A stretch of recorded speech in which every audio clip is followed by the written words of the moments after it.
Good evening to you, it's me all the way George Page, coming to you live on YouTube. Well, tonight was UFC Vegas 14. As you know, was a fight between there was like I think it was three strawweight fights, and I think two of them were on the prelims, and this one fight was on the main card, and it's Quiet Storm Marcos versus Nakira Marata, and I was kind of disappointed. I mean, I was rooting for Randa so bad because Randa's been on a bad set of luck. She's been on a this is now a three-fight losing streak. She lost her last fight was against Mackenzie Dern when she pretty much she she's the stupidest thing in the world. Mackenzie Dern is a ground specialist. She's a BJJ specialist. You should have not jumped on her. You should have just told her to stand her ass back up. But she didn't, and then she made a mistake and jumped on Dern, and Dern submitted her in the first round. Anyway, when the fight started, like I said, I found Murata. She looked huge. Her arms, she got guns on her. I didn't think, only time I really saw her was that from that little bit of fight from she had with Emily Dakota last year. And, she wasn't, she was wearing a top and I didn't really pay too attention. But this girl looked huge. And, she's a wrestler. She's supposed to be wrestling for Japan in 2020 since the Olympics have been canceled and pushed to 2021. That's when she probably going to compete. And I think she was probably training, getting ready for the Olympics. And that's why she got so huge. And then, her and Randa just was going back and forth. She took Randa and put her against the cage and took her down.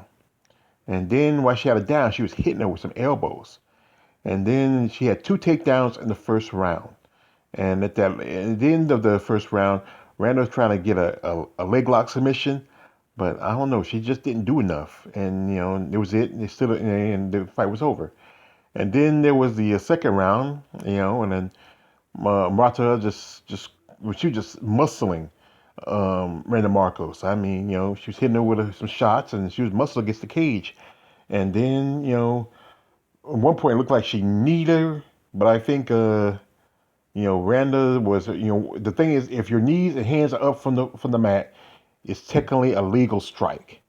And Masada had an attempt at looked like almost like a guillotine, and she just killing Randa against the cage. And I was rooting for Randa. I was really rooting for her. I thought this was gonna be her fight because but I think the problem is Randa is just she's too slow for this division now. It's I know she came in almost a little over 5 years ago, but now the girls are coming in now and getting stronger and faster.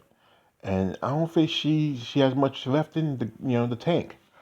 But then it was the third round, and Randa was on the floor again, a fourth takedown for Murata, and she almost put Miranda in a choke, but Miranda was able to get out, and they're just slapping around, struggling and rolling, and Miranda trying to attempt another submission, but it didn't happen, and and just it's struggling. I mean.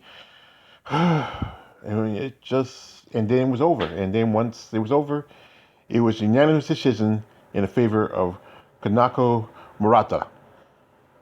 And it's just, we all know what's going to happen next. I know Dana White somewhere, he's like, rubbing his hands together like a villain in a cartoon, that now that he can now kick Randa off off the UFC roster.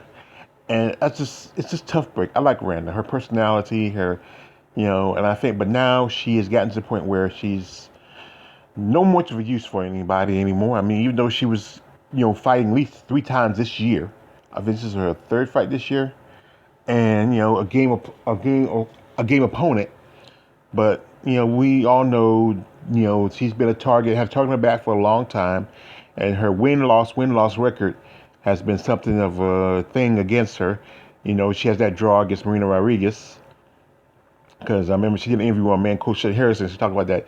They told her, you have to fight no matter how injured. But it's funny. Some fighters who have injuries, can sit out for almost 2 years. I'm not talking about freeze her. I'm sorry, I just have a cold.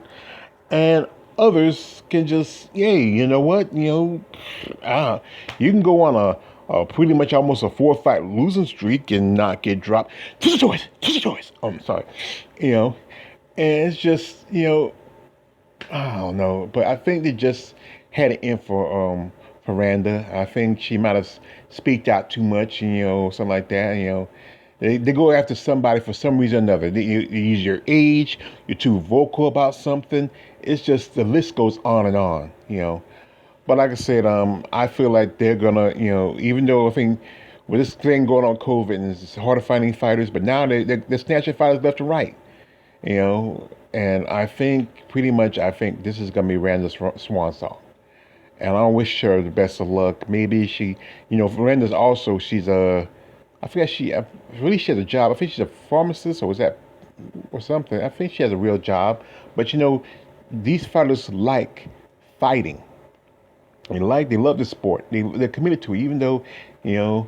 But there's always, like I said, Bellator has they're growing their 115 division.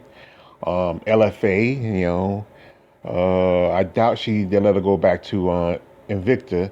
Invicta's when they send you to Invicta, they send you because they want you to, to develop better, and then they bring you back up. But I doubt they're gonna send it to Invicta. So maybe LFA, Bellator, and also there's a new fighting organization called XFC. And maybe she'll go over there. And that's gonna be one of those, it's gonna be for another organization for former UFC fighters. But like I said, congratulations to Murata.